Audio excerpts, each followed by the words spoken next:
누가복음 5장 33절에서 39절 말씀 신약성경 97페이지 쪽에 있습니다. 찾으신 줄 알고 한 절씩 교독하겠습니다. 제가 먼저 33절 보겠습니다. 그들이 예수께 말하되 요한의 제자는 자주 금식하며 기도하고 바리새인의 제자들도 또한 그리하되 당신의 제자들은 먹고 마시나이다. 혼인집 손님들이 신랑과 함께 있을 때에 너희가 그 스스로 금식하게 할 수 있느냐. 그러나 그날에 이르러 그들이 신랑을 빼앗기리니 그 날에는 금식할 것이니라. 또 비유하여 이르시되 새 옷에서 한 조각을 찢어 낡은 옷에 붙이는 자가 없나니 만일 그렇게 하면 새 옷을 찢을 뿐이요 또 새 옷에서 찢은 조각이 낡은 것에 어울리지 아니하리라. 새 포도주를 낡은 가죽 부대에 넣는 자가 없나니 만일 그렇게 하면 새 포도주가 부대를 터뜨려 포도주가 쏟아지고 부대도 못쓰게 되리라. 새 포도주는 새 부대에 넣어야 할 것입니다. 같이요 묵은 포도주를 마시고 새 것을 원하는 자가 없나니 이는 묵은 것이 좋다 함이니라. 아멘. 오늘 이 말씀을 가지고 함께 쓰임받는 삶을 삽시다라는 제목으로 함께 깊은 은혜가 저와 여러분, 하나님의 깊은 은혜가 저와 여러분과 함께하기를 간절히 바랍니다. 예수님께서 비유로 우리에게 말씀을 세 가지를 주셨습니다. 첫째로는 혼인집의 비유, 혼인집에서 어떻게 금식할 수 있겠느냐. 두 번째로는 낡은 포도주, 새 포도주, 오래된 포도주, 새 포도주, 그리고 포도주와 관련되어져서 낡은 포도자루와 새 포도자루, 이 비유를 말씀을 하셨습니다. 사랑하는 여러분, 비유를 통해서 우리에게 말씀하셨다는 것은 무슨 말씀이냐면 이 비유를 듣고 너희가 보지는 못했지만 확실하게 이것만을 알아야 한다는 사실입니다. 다 알지 못하지만 가장 중요한 핵심은 분명히 알아야 된다. 씨는 알아야 된다. 열매를 알아야 된다라는 그런 말씀이십니다. 예수님 곁에는 예수님을 따라다니던 사람들이 참 많이 있었습니다. 그 사람 중에 어떤 사람들은 비난하려고 따라다녔고, 어떤 사람들은 얻어먹을 것이 있는가 하고 따라다녔고, 어떤 사람은 구경할 것이 있는가 따라다녔고, 어떤 사람들은 저 입에서 나오는 저 삶 속에서, 저 행동 속에서, 저 일어나고 앉고 하는 그 모든 가르침 속에서 우리에게 주어지는 하나님의 말씀이 있기에 따라다니는 사람들이 있었습니다. 사랑하는 여러분, 신앙생활하면서도 역시 마찬가지죠. 어떤 사람은 구경거리가 있어서, 어떤 사람은 세상에 개인 모임 하니 차라리 교회 다니는 게 나아서, 여러분 가면 할수록 그런 은혜를 여러분도 알 줄로 믿습니다. 세상 사람들보다 교회 다니는 사람이 훨씬 낫더라.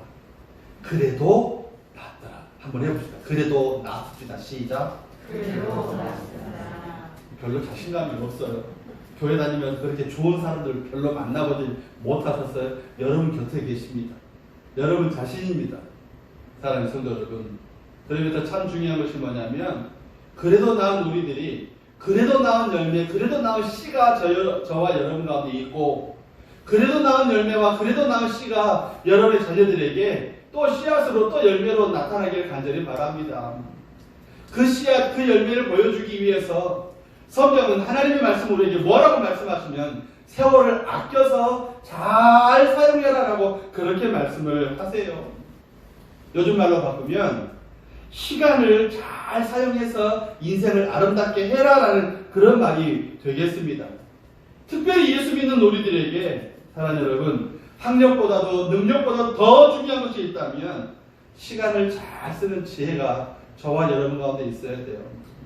권사님은 학교를 거기까지, 장로님은 학교를 거기까지 나왔으니까 더 잘 사용하셔야 됩니다라고 말할 수 있지만, 중요한 건 뭐냐면 그 시간을 잘 쓰는 건, 인생의 시간표를, 인생의 시간을 잘 사용해야 된다는 겁니다.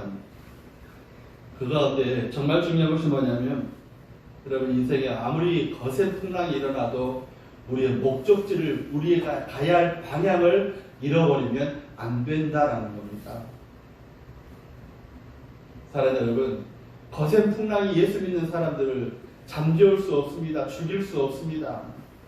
아무리 거센 풍랑이 일어난다 할지라도 우리 인생의 목적지와 우리 인생의 방향을 분명하게 늘 확인하고 가셔야 된다는 거예요.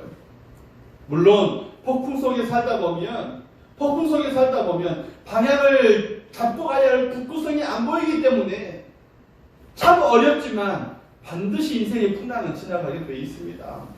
그러면 그때 얼른 빨리 우리가 어떤 방향으로 가고 있는지, 그 풍랑의 후유증에 빠져가지고 기진맥진하고 낙심하고 방향을 잃어버린다면, 사랑 여러분, 하나님이 말씀하시는 세월을 아끼라는 것을 우리는 놓칠 수밖에 없다는 것입니다.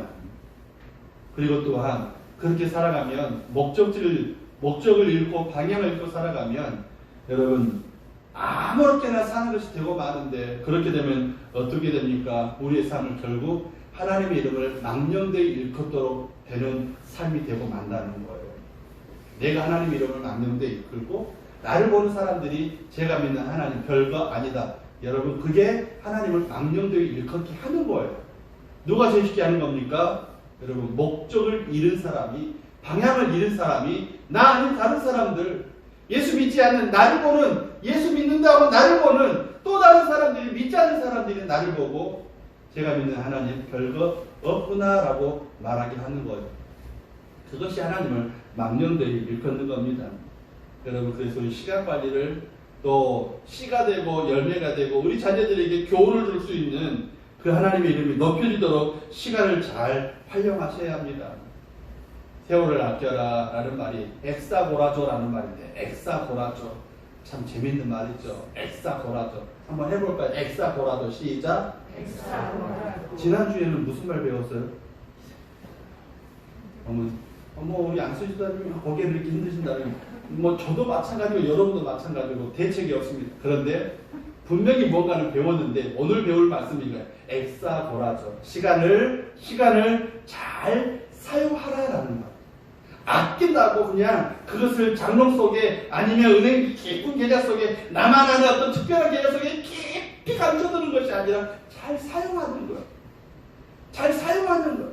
쓰고 빌려주면 풍성해지는 것처럼 잘 사용하는 것. 나 아닌 다른 사람을 통해서, 나 아닌 다른 사람에게서, 야, 네가 예수 믿는 너 모습을 보니까, 너 시간 관리를 보니까, 네가 시간을 잘 활용하는 걸 보니까, 네가 재능과 내게 주신 어떤 것들을 잘 사용하는 걸 보니까 나도 내 하나님을 인정할 수밖에 없다라는 것. 이게 시간을 잘 사용하는 것이라는 것입니다.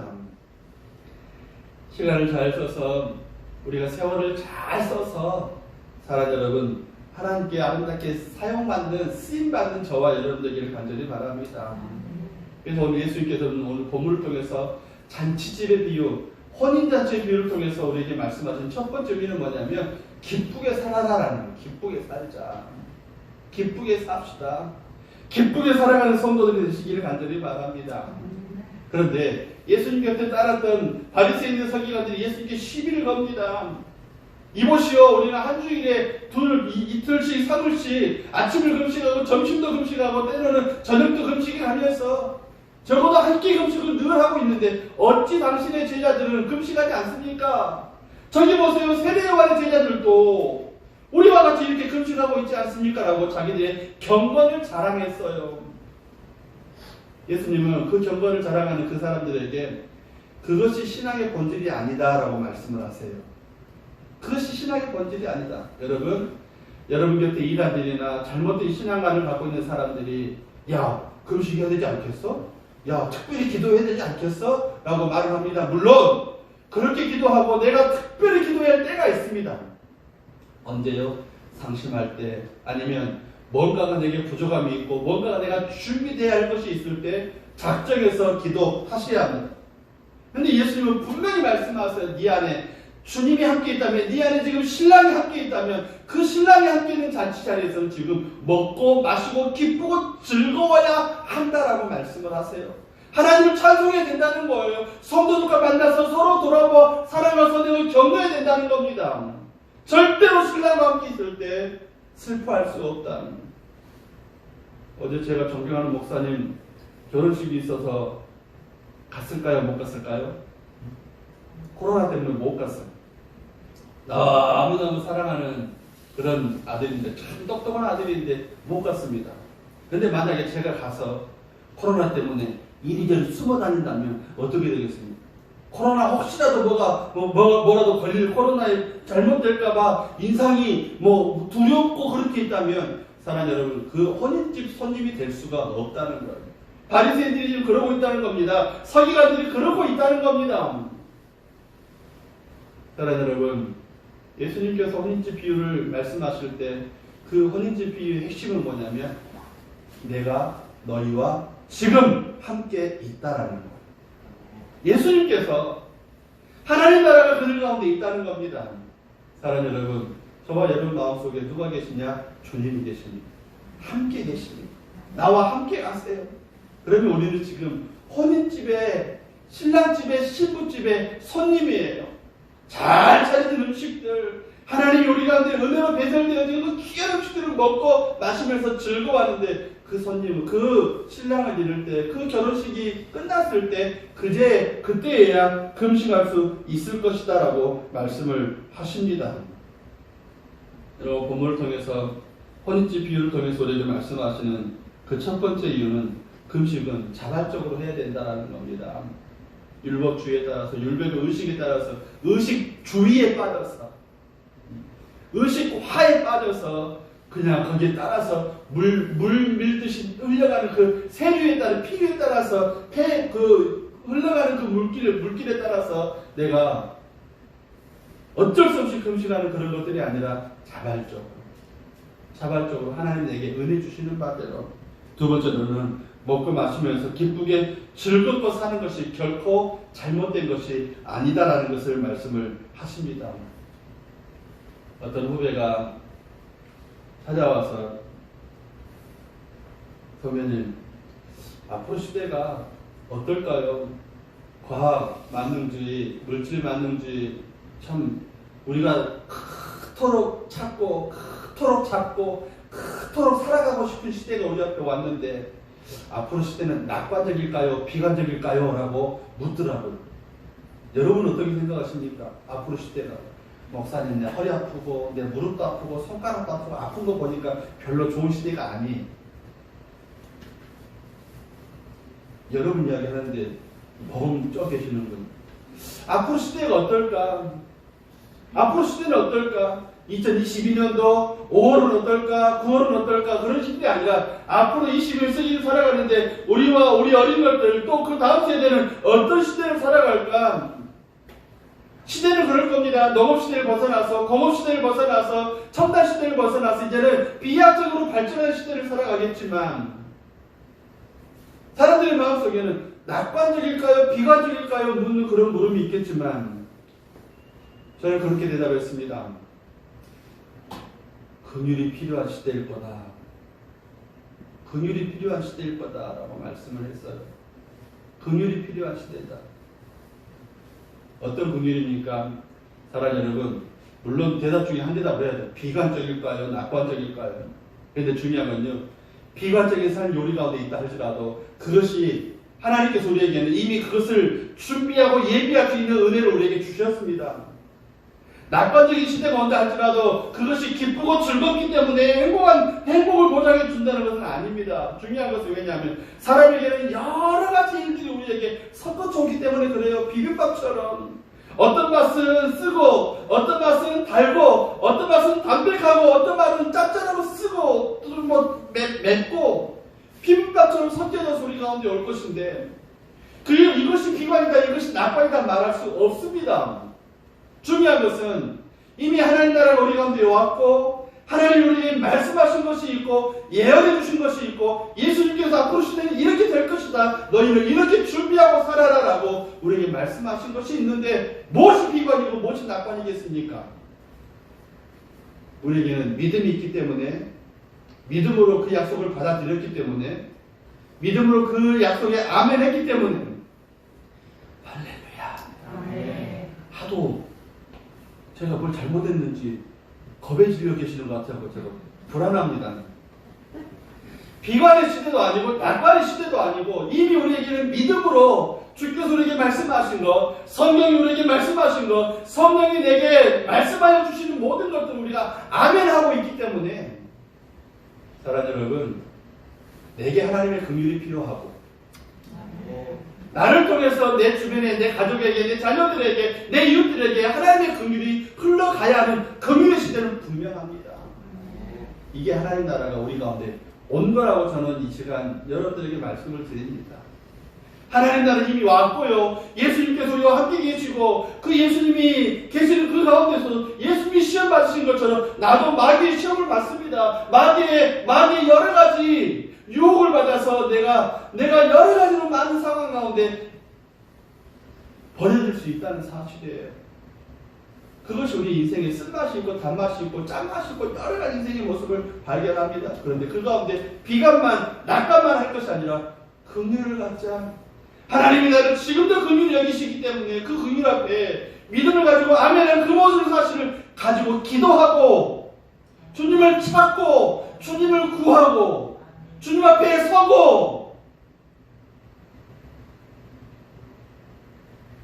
또 그런 말미암아서 내 남편에게, 내 아내에게, 내 자녀들에게, 내 주변 사람들에게 나를 통해서 그 하나님의 긍휼이 흘러갈 수 있도록 사랑하는 여러분, 이미 하나님 나라가 우리 가운데 임하였고 주님이 우리 가운데 계셨었고 그 주님이 내가 너희를 떠나지 아니하리라고 하신 그 주님은 우리 가운데 계십니다. 내 안에 계세요. 이미 내 안에 주님이 계십니다.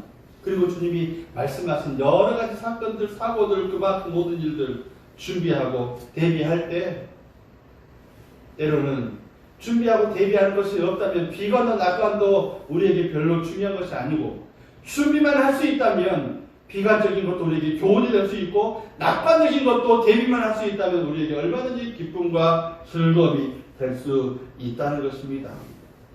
우리 서로에게 하나님 앞에서 내 자신이 그리고 내 귀한 지체들 앞에서 우리가 서로에게 내 이웃들 앞에서 서로에게 또 직장에서도 또 우리가 살아가는 모든 삶 속에서도 긍휼하는 마음을 가지면서 기쁨으로 살아갈 수 있는 은혜가 있기를 간절히 바랍니다.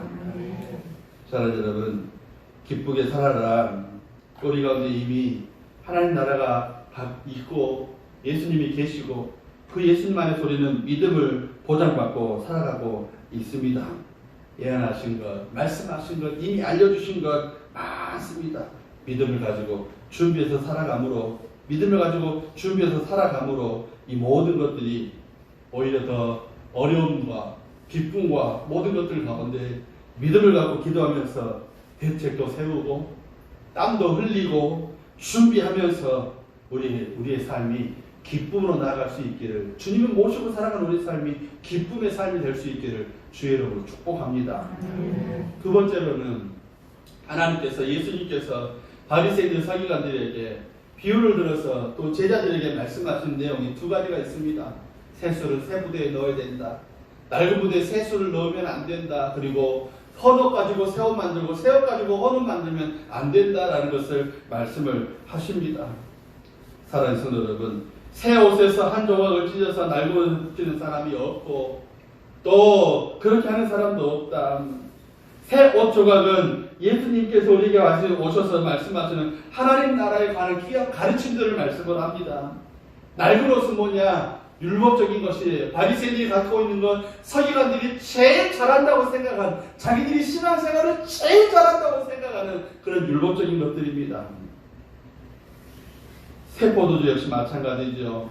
예수님께서 우리 가운데 오셔서 말씀하신 그 하나님 나라, 그 하나님 나라의 가르침들, 낡은 가죽보다는 전통주의, 형식주의, 율법주의.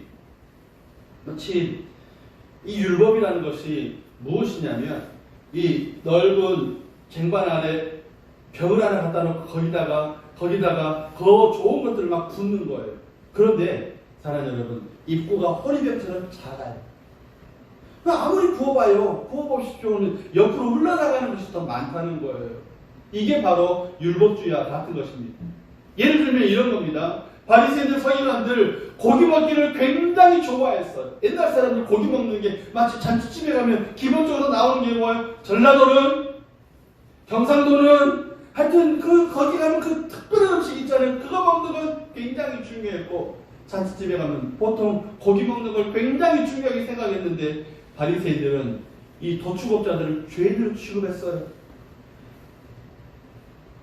자기들은 로마의 세금을 바치고 로마의 보호를 받으면서 세금을 받는 세리업자의 세리들을 죄인 중에 죄인이라고 취급했어요. 어떻게 그 일하는 사람들은 죄인 취급하고 자기들은 그 혜택을 누리면서 그 안에서 자기들만의 오리지널이라고 말할 수 있습니까? 그것이 뭐냐면 바로 율법주의예요. 율법주의. 율법에 빠져 사는 사람들. 그들이 예수님 앞에 금식하고 금식 안 하고 이야기를 하고 있는 겁니다. 사랑 여러분, 금식은 영성의 지표가 아니에요. 신앙생활의 지표가 아니에요. 신앙생활의 지표는 더 잘못된 과거를 버리고 회개하고 예수의 피의 은혜 앞에 감사하고 믿음 생활하면서 긍휼을 바라고 긍휼을 베푸는 삶이 우리의 삶이 되셔야 한다는 것입니다. 성경을 찾아보고 주석을 좀 찾아보니까 본문의 해설을 이렇게 해놨으면서 또 이사야서 43장의 말씀을 또 써놨습니다. 너희는 이전 일을 기억하지 말며 옛날 일을 생각하지 말아라고 그렇게 말씀을 해놨어요. 이 말씀을 이런 것입니다. 마치 역사적인 상황 가운데서 당시의 상황을 막 설명을 하고 있는데 사랑 여러분, 저는 그런 설명보다도 오늘 말씀은 우리 공동체에 주신 말씀이기 때문에 우리의 감정과 공동체적인 어떤 감성 가운데 말씀을 나누기를 원합니다. 사랑 여러분, 율법주의라는 게 뭐냐면, 과거주의라는 게 뭐냐면, 내가 어떤 예를 들면 섭섭한 마음들 아니면 좋지 않았던 일들, 인간관계에서 서로의 마음을 상하게 하는 일들, 그런 것들을 말씀을 할 수가 있습니다. 사랑 여러분, 내가 섭섭하게 느끼는 것도 주의되고 혹시라도 내가 남을 섭섭하게 하는 일도 있다면 주의 하셔야 합니다. 그리고 중요한 것은 이렇게 섭섭하든지 그 섭섭한 것들이 내 신앙의 과거와 현재와 미래를 망가뜨리게 하면 안 된다라는 겁니다. 안 된다라는 거예요. 사랑 여러분, 우리 가운데 이미 하나님 나라가 임하였다라고 예수님께서 우리 가운데 오셨다라고 저는 분명히 말씀을 드렸습니다. 그러나 지금 우리가 예수님도 시험 받았던 것처럼 우리 신앙생활이 여러 가지로 시험과 때로는 훈련과 연단의 과정 가운데 있을 때 우리는 그 폭풍과 그 목마름과 때로는 또 어떤 관계적인 섭섭함들, 아쉬움들 그런 것들을 많이 겪게 될 텐데 여러분, 지금은 그러한다 할지라도 이 장이 지나가는 그 다음 장에는 하나님의 은혜가 또 우리에게 임한다는 겁니다. 여러분, 우리는 이것 바라보고 오늘을 살아가는 거예요. 과거에 여러 가지 일들, 좋았던 일들, 또 별로 좋지 않았던 일들뿐만 아니라 지금 내가 당하고 있는 어둠의 일들, 지금 내가 겪고 있는 폭풍을 지나가는 일들이 있다 할지라도 그것으로 인생이 끝나는 것이나 그 다음 장이 있다는 거예요. 그 다음의 은혜가 우리 가운데 있다는 겁니다. 신앙생활 하다 보면 교회를 떠나는 사람들 이야기를 들어보면 자기가 소외당하고 왕따당했다고 이야기하는 사람들이 있습니다. 그러면서 한결같이 목사님 저 사람이요, 심지어는 목사에게 시험 드는 사람들이 있더라고요. 참 제가 죄송합니다. 참 제가 죄송해요. 여러분, 그런데 사람에게 처음부터 끝까지 사단적인 마귀적인 사람은 없어요. 하다못해 여러분, 그 사람과 관계 속에서 좋았던 과거 있지 않습니까? 그렇게 생각해 보면 어떨까요? 그 사람과 과거에 그 사람과 어떤 은혜를 서로 나누고 은혜를 주고받을 때 좋았던 일들과 지금 안 좋은 일들을 함께 상쇄시키면 어떨까요? 지우면 어떨까요? 그렇게 하면 어떨까요? 야, 내가 저 사람만 미워할 게 아니야. 옛날에 이렇게 좋았던 일도 있었는데 내가 지금 이것 때문에 내 마음이 상해가지고 나를 넘겨뜨리고 내 자신을 스스로 상처 입히고 내 자신을 망가뜨릴 수 없다. 이것 좋았던 것과 지금 좋지 않았던 그 일들을 상쇄시키자는 거예요. 그리고 다음 장으로 넘어가면 됩니다. 목사님, 다음 장이 뭐래요? 지금 겪고 있는 일들이 하나님께서 반드시 우리에게 더 큰 은혜로 우리에게 갚으신다는 걸 깨닫고 주의 은혜를 바라보는 게 다음 장이에요. 그게 하나님 나라가 우리 가운데 임하는 것입니다. 사랑하는 여러분, 믿음 생활하면서 우리가 믿음 생활을 왜 어렵냐면 신앙생활이 왜 어렵냐면 용서하는 능력을 가져야 하기 때문에 그래요. 용서하는 능력을 가져야 되기 때문에 그렇습니다. 신앙생활이 어려운 것은 지금 나를 아프게 하고 나를 찌르고 나를 베고 나를 고통스럽게 하는 그 사람을 용서해야 된다는 것 때문에 신앙생활이 어려운 것입니다. 그런데요. 사랑하는 여러분, 하나님이 나를 긍휼히 여긴 것을 생각하면 그거 아무것도 아니에요. 할렐루야. 아멘. 아멘 못하신 분이 없으시길 바랍니다. 하나님 나를 용서하신 것, 하나님 나를 이해하신 것, 하나님 나를 재활용하시는 것, 하나님께서 내게 은혜 베푸시는 것, 하나님께서 내게 그리스도 예수의 피를 믿게 하시는 그 은혜, 그 긍휼을 생각하면 그 하나님 나라가 내게 임한다면 오늘 찌르고 자르고 베고 나를 망가뜨리려고 하고 나를 힘들게 하는 그거 결코 그렇게 대단한 걸 아니라는 것입니다. 사랑하는 여러분, 예수 믿는 사람은 자기만 피해자라고 생각하면 안 돼요. 예수 믿는 사람은 자기만 가해자라고 생각하면 안 됩니다. 은혜 앞에 기도하면서 내가 피해자였을 때도 많지만 가해자였을 때도 많다는 사실을 깨닫고, 사랑하는 여러분, 할 수만 있는 대로 할 수만 있다면 잘못된 과거를, 지금 이 모든 것들을, 잘못된 것들을 좋은 것과 함께 상쇄시키고 다음 장으로, 하나님 나라의 장으로, 은혜의 장으로 넘어갈 수 있는 은혜가 저와 여러분과 있기를 간절히 바랍니다. 세 번째로, 오늘 예수님께서 우리에게 새로운 일을 기대하라라고 그렇게 말씀을 하세요. 새로운 일들. 다음 장으로 넘어가자. 야, 일어나라. 함께 가자라고, 찬송하며 시온으로 올라가자라고 그렇게 우리에게 말씀을 하십니다. 새로운 장으로 넘어가자고 말씀하세요. 묵은 것에 집착하지 마라. 물론 저는 묵은 김치를 좋아합니다. 근데 성경 말씀은 지금 묵은 김치 이야기가 아니에요. 묵은 김치 이야기, 묵은 것에 관한 이야기가 아닙니다. 너희 앞에 율법주의, 전통주의, 종교주의 그런 것들이 아니라 우리 신앙생활이 올바름으로 가야 한다. 하나님이 원하시는 그 길로 나아가야 한다. 그것을 위해서 하나님은 나를, 예수님을 이 땅에 보내셨고 너희를 믿게 하셨다라고 말씀하시면서 일어나라, 나와 함께 새로운 장으로 가자라고 그렇게 말씀을 하십니다. 어떻게 말씀하세요? 주님 안에서 새로운 약속, 주님 안에서 새로운 비전을, 주님 안에서 새로운 역사를 우리에게 나타내시면서 일어나서 그 길로 가자라고 분명히 말씀을 하십니다. 사랑하는 여러분, 우리 공동체적으로 살아가면서도 우리 가운데 참 중요한 건, 요즘 우리 선거판에서 뭐 보수파, 진보파 이야기를 하잖아요. 그러면서 참 안타까운 건, 저도 물론 생각이 있습니다만은, 무조건 보수 일방주의, 무조건 진보 일방주의, 저놈은 무조건 나쁜 놈, 이놈은 하여튼 두 분 다, 네 분 다, 아니, 후보가 몇 명이에요, 지금? 아직 등록 안 됐어요? 아직 등록 안 됐습니다.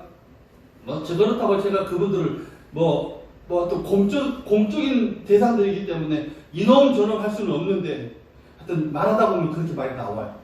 이놈도 싫고 저놈도 싫고, 이놈도 좋고 저놈도 좋고, 여러분들도 그렇게 말씀하시잖아요.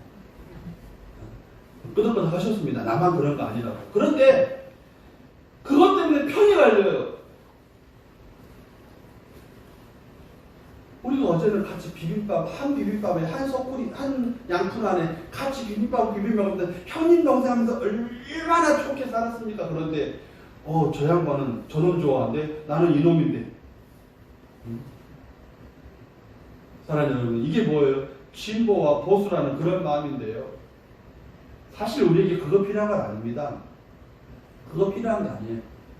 내 이웃이 너무나도 소중하고 감사한 것인데, 오늘 예수님은 우리에게 그것을 말씀하세요.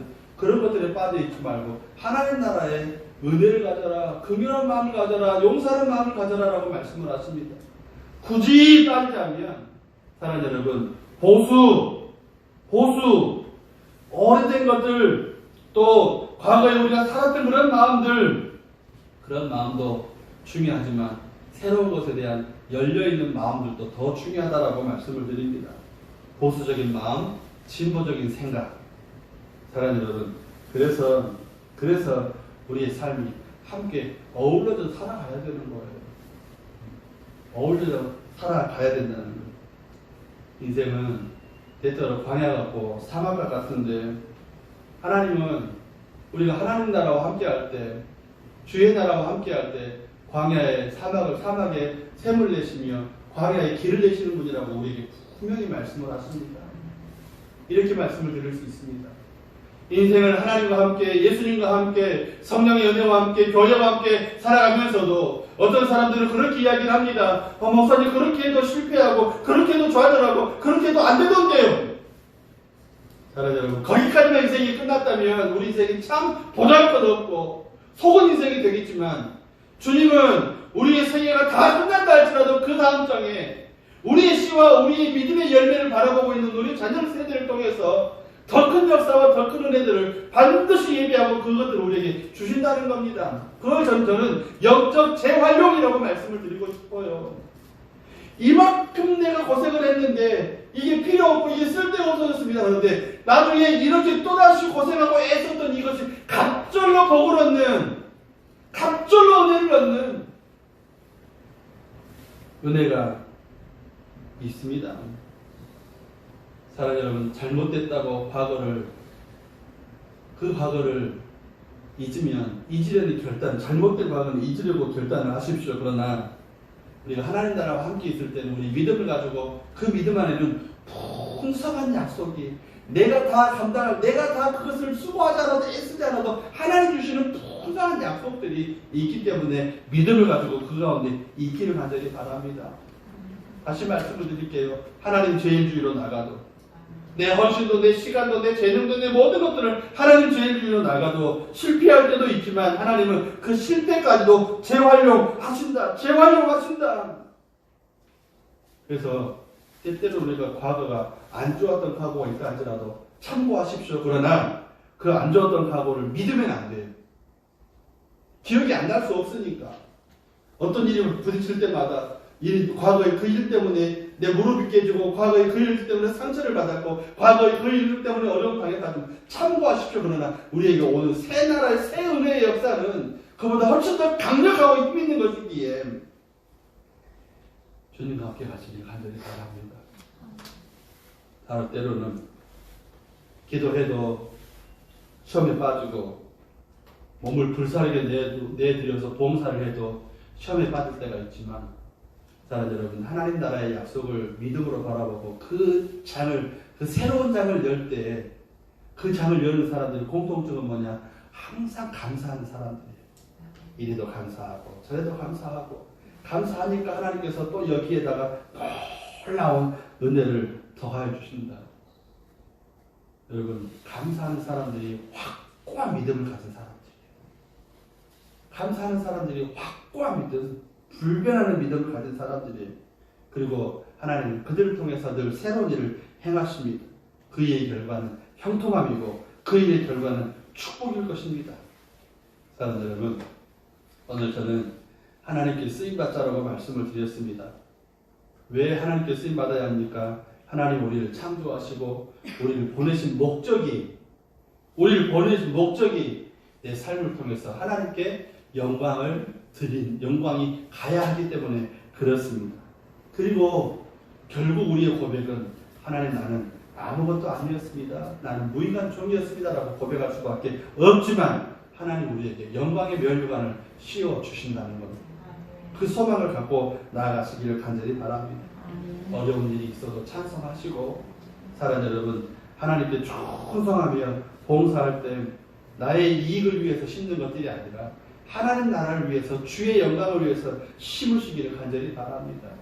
심어야 거둘 것이 있고, 거둘 것이 있어야 사용될 것이 있고, 사용될 것이 있어야 쓰임받을 수 있습니다.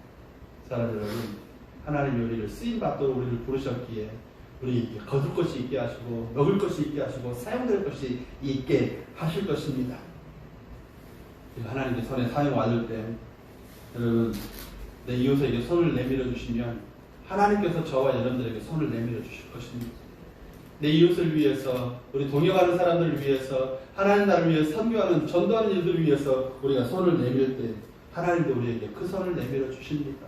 그 손을 붙잡고 그 하나님 나라를 위해서 함께 나아갈 수 있는 저와 여러분들이 되어주시기를 예수님의 이름으로 축복합니다.